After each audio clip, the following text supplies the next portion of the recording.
Ayo God, this is crazy. Otid lang sa dupo, nakatambay, nagsiselfo, naka-on ang aking music gamit sarili kong version. Live seat sa lubong ng echo, solid nakakaganado, di nawala ng reserba, sulat sa papel tintado. Yung mga ganap na sa oras, sulitin mo na ba kayang kumupas? Yung kulit mo lunas, mabilis mo kasi nagdas kaya pinalagpas. Hindi na ako papayag yan magpahatak ngayon, sanay utak ay pahama kayo nang nalaman sa nerd na halaman. Mainit at sa gitna ang hinayang, tumingin sa right and down, malibis mode talagang batid. Di malabo, malaking kinang, sa akin dibdib ay kumitip. Lumang pahina kaya kung basahin, gamit lang ang pangkapa. Laging sinasabi kung hakutin ko, yun ang nakatapa. Bueno, malamig na, kailangan na natin ng pambara.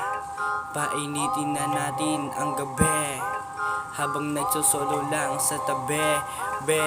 Kakalabas ko pa lang ng school, rectang spot, magkakabit ng duyan sa manggahan. Chill na magsulat, sagad na pahay ko din yung liwanag na gawa ni God. Kaya kalmado lang gisingin o dayuhin pa ang skirt. Solo, nag-iisa lang ang binibitbit, kumpirmadong sikap, agresibong may pangarap. Detalyado liriko, mapadbad kahit sang naganap. Di ilang kung matatapit, senyali siya ng pag-uwit.